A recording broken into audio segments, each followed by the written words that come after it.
சிவகங்கை மாவட்டத்தில் உள்ள 4 சட்டமன்ற தொகுதியைச் சேர்ந்த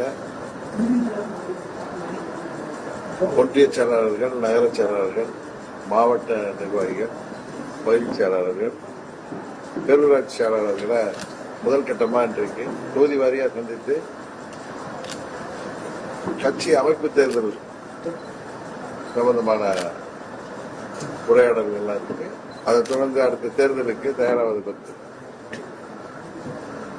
உறுப்பினர் சேர்க்கை இதை பற்றி எல்லாம் இன்னும் சொல்ல போனா 26 சட்டமன்ற பொதுத் தேர்தலுக்கான முதல் கட்டமாக பொங்கல் கழித்து எங்களுடைய பணிகளை அவர்களை சந்தித்து தேர்தல் பணிகள் பற்றி கலந்தாலோசிக்க தான் வந்திருக்கேன். நீங்க கேட்கறதுனா அது பார்ப்போம். பட்ஜெட் வரட்டும், வந்ததுக்கு அப்புறம் அதை பற்றி நமது மக்கள் விரும்புகின்ற பட்ஜெட்டா தான் ஏழை எளிய நடுத்தர மக்கள், வியாபாரிகள் என அனைத்து தரப்பு மக்களுக்கும் பயன் தரக்கூடிய, அவர்கள் நலனை பாதுகாக்கக்கூடிய பட்ஜெட்டா தான் உறுதியாக இருக்குன்னு நம்புறேன். எங்க தேசிய ஜனநாயக கூட்டணியிலேயே புதிய கட்சிகளா? புதிய கட்சிகள் பொறுத்திருக்க பார்ப்போம். புதிய கட்சிகள்லாம் வருங்கிற நம்பிக்கை இருக்கு.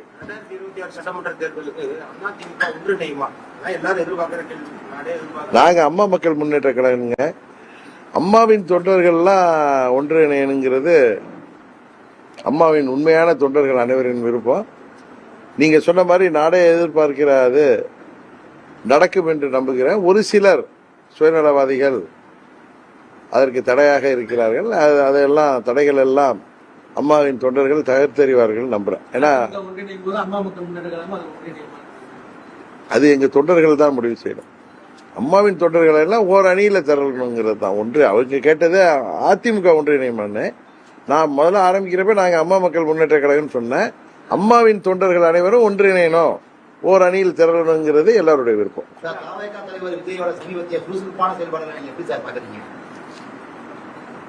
சமீபத்திய சுறுசுறுப்பான செயல்பாடு. ஏன் அதுக்கு முன்னாடி சுறுசுறுப்பா இல்லையா அவரு?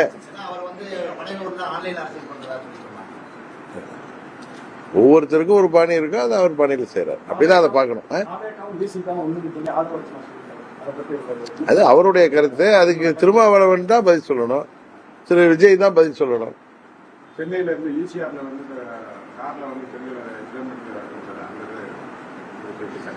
ஆனா அவர்கள் மீது யாராக இருந்தாலும் அரசாங்கம் தக்க நடவடிக்கை எடுக்கணும். அண்ணா பல்கலைக்கழகத்தில் மாணவிகள் பாலியல் பலாத்காரம் பத்திரிகையாளர்களோட செல்போன்ல 25 பேருக்கு மேல செல்போன் பரிந்துரை பண்ணி காவல்துறை விசாரணை செய்யறாங்க.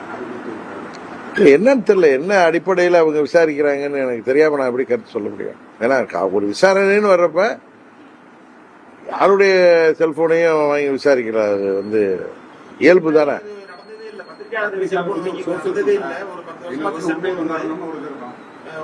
செல்போன் 95லே வந்துட்டுங்க. தெரியல, அது எனக்கு அதை பத்தி தெரியல. இதுவரை நடக்காத ஒன்று அப்படின்னு நீங்க சொல்றீங்க. பட் காவல்துறை எதற்கு வாங்கியிருக்காங்க தெரிய வரும்ல. அது தவறா சரியாங்கிறது எப்படி காலப்போக்கில் தெரிய வந்துடும்.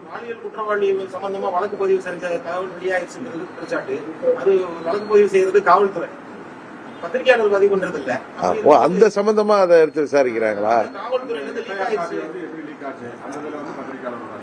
பத்திரிகைனாலே அவங்களுக்கு ஒரு தகவல் வந்தா அதை சேகரிக்கிறது தான் பத்திரிகை துறையுடைய செயல்பாடு. அப்படிதான் இருக்கும். அவங்களுடைய இயற்கையான செயல்பாடு. இப்ப தடை செய்யப்பட்ட இயக்கத்தை சேர்ந்தவங்கள்ட்ட தகவல் வந்தாலும் அவங்க பத்திரிகையில ஊடகங்கள்ல பிரசுரிப்பாங்க. அதுக்காக ஊடகத்தை சேர்ந்தவங்களை போய் யாரும் எந்தவித டிஸ்டர்பன்ஸும் பண்ண மாட்டாங்க. நான் நினைக்கிறது இது நான் காவல்துறைக்கு சப்போர்ட்டாவோ இல்ல பத்திரிகையாளர்களுக்கு சப்போர்ட்டாவோ பேசல, நியூட்ரலா பேசுறப்ப இது எதனால காவல்துறை செய்திருக்காங்கிறது வருங்காலம் தெரிய வரும்ல.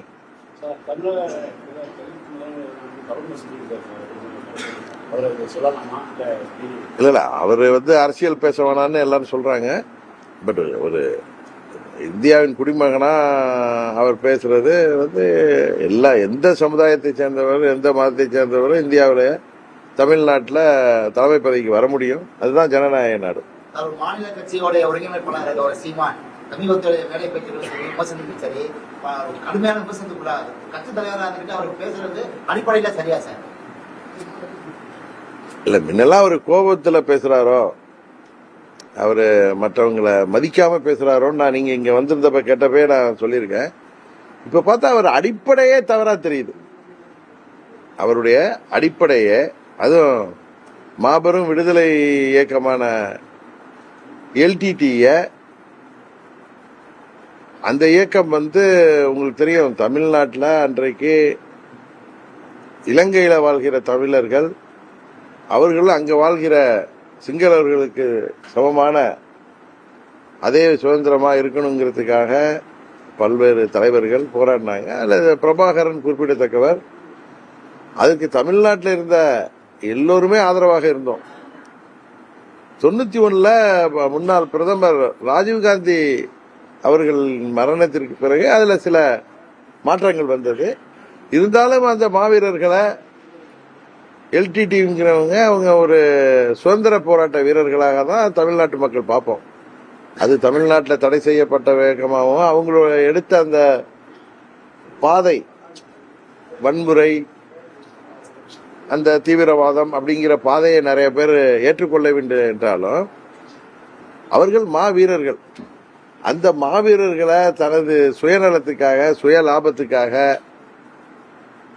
பயன்படுத்தி வந்தது. ஏன்னா இப்ப நிறைய தொலைக்காட்சிகள்ல அங்க எல்டிடி சம்பந்தப்பட்டவர்கள், அதுல இருந்த அந்த போட்டோகிராஃபர், அந்த ஒருவர், இன்னும் அங்க போய் படப்பிடிப்பு நடத்தியவர்கள் எல்லாம் சொல்றப்ப அவங்க ஃபுல் ப்ரூஃபா கொடுக்குறாங்க. இது ஏதோ வாய்க்கு வந்த மாதிரி அவங்க சொல்லல.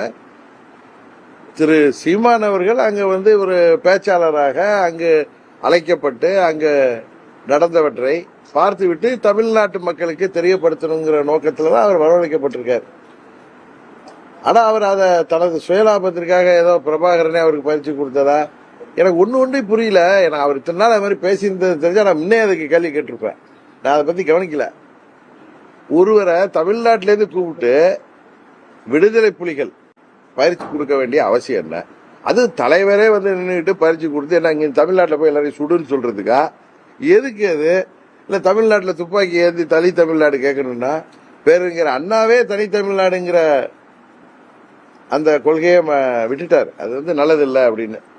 அதனால திரு சீமான் அவர்கள் நான் பெரிய கொள்கை வீரரா, பெரிய புரட்சியாளரா அவர் தன்னை காமித்துக் கொண்டதெல்லாம் ஒரு போலித்தனம் தான். அந்த ஈழத்து பத்திரிகையாளர் சொல்வது போல, போட்டோகிராஃபர் சொல்வது போல மோசடித்தனம் தாங்கிறது வெளிப்படுது. அது அவர் தான் அதெல்லாம் இல்லைன்னா பதில் சொல்லி வெளியில வரணும். இன்னொன்று, மற்றவர்களை தரம் குறைத்து பேசுவது, இன்னும் தன்னை தவிர மற்றவர்கள்லாம் மட்டமானவர்கள் என்று பேசுவது, அது மறைந்த தலைவர்களை பற்றி பேசுவது, நமக்கு கருத்து வேறுபாடு இருந்தாலும் மற்ற தலைவர்களை பற்றி, மற்ற அரசியல் கட்சி இந்த தற்கால தலைவர்கள், நமக்கு முன்பு இருந்த தலைவர்கள் எல்லோரை பற்றியும், இன்னும் சொல்ல போனால் பெரியார் போன்று அனைவரும் தலைவராக ஏற்றுக்கொண்டிருக்கிற ஒரு மாபெரும் சமூக நீதி போராளியை பற்றி இவரே கடந்த ஆண்டுகள்ல எப்படியெல்லாம் புகழ்ந்து பேசியிருக்காருன்னு தெரியும். இப்ப அப்படியே அதுல இருந்து மாறி இப்படி பேசிட்டு அதை ஒரு குரூப் எடுத்துக்கிட்டு அவருக்கு ஆதரவா இன்றைக்கு ஏமாந்தவர்கள் விழித்துக் கொள்ள வேண்டும், தங்களை சுய பரிசோதனை செய்து கொள்ள வேண்டும். இவர் அவர் வெளிப்படுத்திய அந்த போட்டோக்களின் உண்மைத்தன்மை என்னங்கிறது தெரிய வந்துட்டு, துப்பாக்கி வச்சுட்டு போட்டோ எடுத்தது, அதெல்லாம் அவர் வெளிப்படுத்தி என்னமோ பிரபாகரன் இவருக்கு அரசியல் வாரிசு மாதிரி இவர் தன்னை காட்டிக் கொண்டதுனால அதை கண்டு எத்தனையோ பேர் ஏமாந்திருக்கலாம். அவர்கள் எல்லாம் சுய பரிசோதனை செய்து கொள்ள வேண்டும்.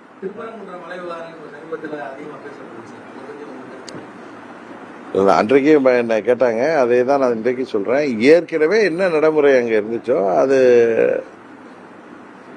இரண்டு மதங்களுக்கு இடையே அண்ணன் தம்பிகளாக வாழ்கின்ற தமிழ்நாட்டில் தேவையற்ற ஒரு பிரச்சனையை உருவாகாமல் அரசாங்கம் அதை கவனமாக கையாண்டு ஒரு சுமூகமான முடிவை அதில் எடுக்கணும். அதுதான் எல்லோருடைய எதிர்பார்ப்பு.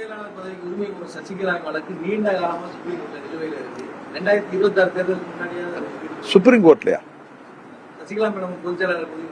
தெரியல, எனக்கு சுப்ரீம் கோர்ட்ல இருக்கான்னு தெரியல. சுப்ரீம் கோர்ட்டை நீங்க போய் கொஸ்டின் பண்ண முடியாது. ஒரு கேஸ் வந்துச்சுன்னா எந்த கோர்ட்டையுமே அந்த கேஸ் வந்து ரொட்டீனா வர்றப்பதான் அவங்க எடுப்பாங்க.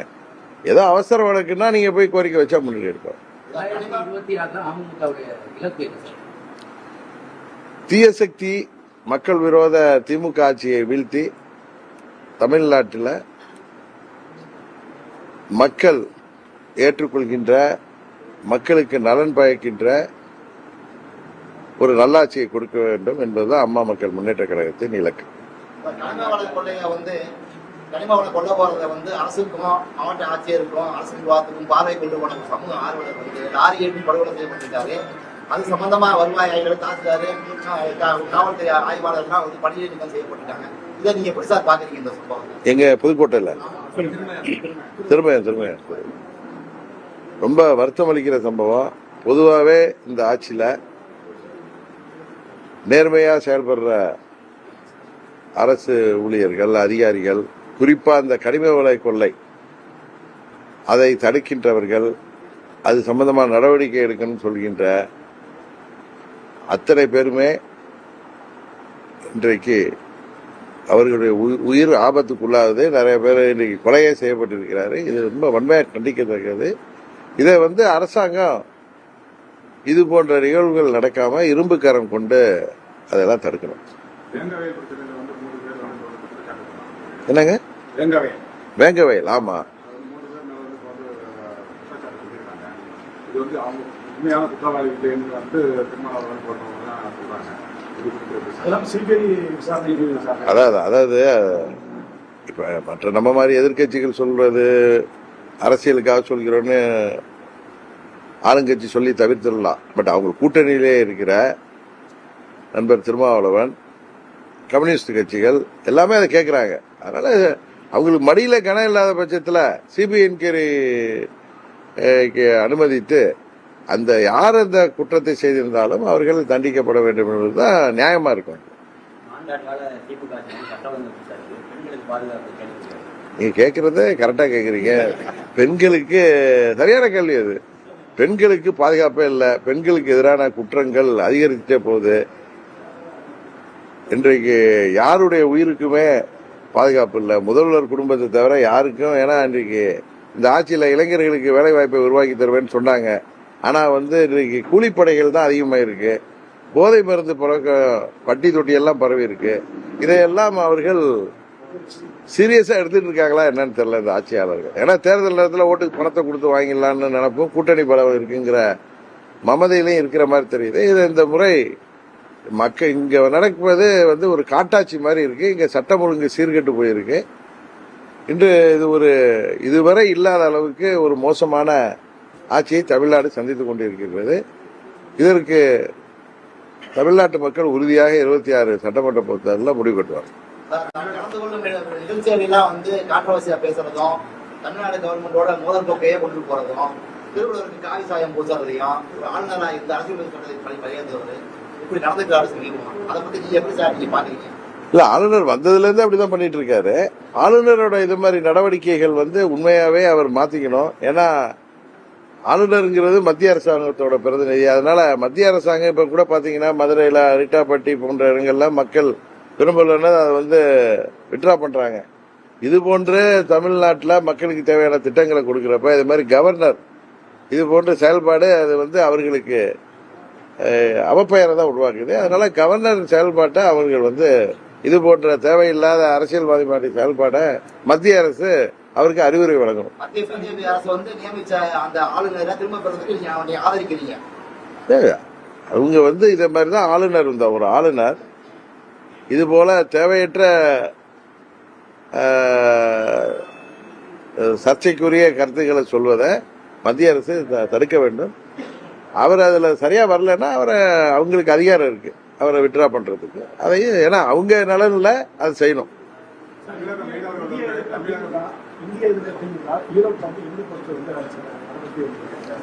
இந்திய எதிர்க்கிற திமுக அங்க நிறைய நார்த் இந்தியன் பீப்புள். அதுதான் உங்களுக்கு தெரியும். இல்ல உங்களுக்கு திமுக பத்தி தெரியும். நம்மளுக்கு எல்லாம் ஹிந்தி படிக்கல. ஆனா அவங்க வீட்டு குழந்தைகளும் எல்லாருக்கும் ஹிந்தி தெரியும். அது மாதிரி அவங்க அட்வைஸ்லாம் அடுத்தவங்களுக்கு தான். நம்மளுக்கு தான் அவருங்க வந்து கடவுள் கோயில் கிடையாது, சமஸ்கிருதத்தை தாக்கி பேசுறது எல்லாம். ஆனால் அவங்க எல்லாத்தையும் பின்பற்றுவாங்க. அவங்க வீட்டு பெண்கள்லாம் போய் அங்க பிரதட்சணை செய்கிறாங்க, எல்லா கோயிலையும் போய் சாமி கும்பிடுறாங்க. சமீபத்தில் கூட கேள்விப்பட்டேன், ஒரு சிலர் அவங்க அரசியலில் உள்ளவங்க திமுக மூத்த குடும்பத்தை சேர்ந்தவர்கள் பிராமணர்களுக்கு எதிர்ப்பாக பேசுறதுனால ஏதோ பாவம் இருக்கு, அதனால பிராமணர்களுக்கு கூப்பிட்டு அவங்க காலெல்லாம் உழுந்து வணங்கினதால ஒரு தகவல் வந்துச்சு. அது எந்த அளவு உண்மைன்னு தெரியல. அதனால அவர்கள் எல்லாம் செய்வாங்க. மஞ்சள் துண்டு போட்டார கருணாநிதி, அதுல இருந்து தெரியல அவங்களுக்கு, கருப்பு துண்டு போட்டிருக்கதா சொல்லிட்டு அதே மாதிரி தான் அது. ஈரோடு கிழக்கு தொகுதியை நீங்க புறக்கணித்ததுக்கு என்ன சார் காரணம்? அதாவது நாம் தமிழர் கட்சியை தொகுதியில் எந்த கட்சியுமே நிக்கல, ஆளுங்கட்சி இல்லையா? இல்ல, ஆளுங்கட்சி எதிர்த்து மற்ற கட்சிகள்லாம் புறக்கணித்துக்கான காரணங்கள் ஏற்கனவே சொல்லிட்டோம். இந்த தேர்தல் ஒண்ணு தமிழ்நாட்டு தலையெழுத்தை நிர்ணயிக்கிற தேர்தல் கிடையாது. 26 தேர்தல் வேற, இந்த சட்டமன்ற பொதுத் தேர்தல் வேற. இதுல ஆளுங்கட்சி அராஜகமாகத்தான் நடந்து கொள்கிறது, தவறான முன்னுதாரணங்களை உருவாக்குங்கிறத மக்களுக்கு எடுத்து சொல்லதான் எல்லா கட்சிகளும் புறக்கணிச்சு. தமிழக மீனவர்கள் வந்து தொடர்ந்து இலங்கை கடற்படையால் சிறைபிடிக்கப்படுவது, துப்பாக்கிகள் சுடப்படுவது, அதுதான் சகோதரர் செல்வ பிறந்தகை சொல்றாரு, பெரிய ராஜதந்திரமா காங்கிரஸ் வந்து அதை விட்டு கொடுத்துச்சு. இன்னைக்கு தமிழ்நாட்டு மீனவர்கள் எல்லாம் இப்படி மீன்பிடிக்க செல்பவர்கள் அந்த கச்சைத்தீவு நம்மோட இருந்துச்சுன்னா இன்னைக்கு மீனவர்களுக்கு எந்த பிரச்சனையுமே இன்னைக்கு சுடப்படுறாங்க, கைது செய்ய. டெய்லி ஒரு ஹெட்டேக் மாதிரி அது நமது தமிழ்நாட்டு மீனவர்கள் பிரச்சனை நமக்கு இருக்கு. பாவம் அவங்களால அங்க போய் மீன் பிடிக்கிறதே உயிருக்கு ஆபத்தான சூழ்நிலையெல்லாம் உருவாக்குது. இதுல வந்து மத்திய அரசாங்கம் இலங்கை அரசாங்கத்தோட இன்னும் அழுத்தமாக பேசி அதுல இது போன்ற சம்பவங்கள் நடக்காமல் பார்த்துக்கணும்.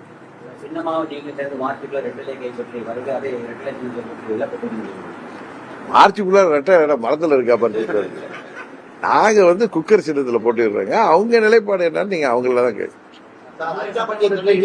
ஹைதராபாட்டியோட அந்த சுரங்க ஏழை ரத்து செஞ்சதை வந்து மாநில அரசும் உரிமை கொண்டாடுது, மத்திய அரசு உரிமை கொண்டாடுது. அதான் அன்னைக்கே சொல்லிட்டேனே, இது வந்து மத்திய அரசு தான் அந்த திட்டத்தை மாநில அரசு வந்து கன்கரன்ஸோட கொண்டு வந்தாங்க. இன்னைக்கு மக்கள் எதிர்ப்பு இருக்குன்னு தான் மத்திய அரசு அதை விட்ரா பண்ணிட்டாங்க. ஆனா முதல்வர் வந்து அவங்களுக்கு தெரியுமே, எப்படி அவங்க பழக்கமே அதான. கண்ணதாசன் நமது காரைக்குடியை சேர்ந்த கண்ணதாசன் வனவாசத்தில் சொன்னதை நான் சொன்னேன். பேரறிஞர் அண்ணா ஒரு மாநாடு நடத்தினப்ப மேநாட்டு மேடையில மறைந்த திரு கருணாநிதி அவர்களுக்கு ஒரு மோதிரம் போட்டு இருக்காரு. கண்ணதாசன் அவர்கள் வந்து போய் என்னன்னா, நாங்களும் கடுமையா உழைச்சோம், அவருக்கு ஒன்றும் மோதிரம் போட்டீங்கன்னா எப்ப நீனு ஒண்ணு வாங்கிட்டு வந்திருந்தா உனக்கு போட்டு விட்டுருப்பேன்னு அண்ணா சொன்னாராம். அது மாதிரி அண்ணாமலை கழுத்துல விழ வேண்டிய மாலையை தட்டி போய் பறிச்சாரு. அண்ணாமலை அன்றைக்கு டெல்லியில இருந்து நேரா மதுரையில விமானத்துல வந்து இறங்கி நேரா மத்திய அமைச்சரோட அங்க போயிருந்தா இன்னும் நல்லா இருந்திருக்கும். அவர் வந்து தமிழ்நாட்டு மக்கள் நலனுக்காக செஞ்சாரு. அவரு இப்ப பாத்தீங்கன்னா 2 நாளைக்கு முன்னாடி திரு மாண்புமிகு கிஷன் ரெட்டி அவர்கள் வந்துட்டு போனாங்க. அது மக்களுக்கு அந்த திட்டம் வந்து ஏற்புடையது இல்லைன்னு அவங்க விட்ரா பண்ணிட்டாங்க. அதனால இதுல தமிழ்நாட்டு அரசாங்கம் இதுல கிரெடிட் எடுக்கிறது ஸ்டிக்கர் ஓட்டுற வேலை தான். அவங்க எப்பயும் எல்லாத்துலயும் ஸ்டிக்கர் ஓட்டுற மாதிரி எதையும் ஓட்டிக்கிறாங்க. அதுல ஒருபடி மேல போய் முதலமைச்சர் இப்படி போய் ஒரு முதலமைச்சர் அவசர அவசரமா ஓடி போய் சால்வா மாலை வாங்குற மாதிரி இதை பண்ணிருக்காருங்கிறது ரொம்ப கேலி கூத்தாதான்.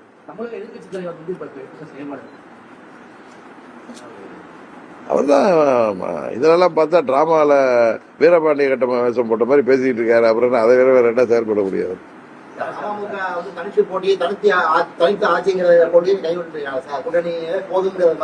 இல்ல கூட்டணியே போதுங்கிறது இல்ல. எங்க கட்சி கடந்த தேர்தல்கள்ல எங்களால நாங்க நினைத்த மாதிரி வெற்றி பெற முடியல. அதனால திமுகவை வீழ்த்துவதற்கு 2021லயே நாங்க வந்து எல்லாம் ஒண்ணு சேரணும் அப்படிங்கிற முயற்சிக்கு நான் ஒத்துழைச்சேன். இன்னும் நாங்க ஒன்னும் புரட்சி தலைவர் எம்ஜிஆரோ இதே அம்மான்னா எங்களை நினைச்சுக்கிறது இல்ல. நாங்க வந்து நாங்கள் யாருன்னு எங்களுக்கு தெரியும், எங்களுடைய உயரம் என்னன்னு தெரியும். அதனால அதுக்கு தகுந்த மாதிரி நாங்க செயல்படுறோம். எந்த சார்? எதுல தெரியல. நானும் உங்க மாதிரி வெயிட் பண்ணிட்டு இருக்கேன் யாருன்னு.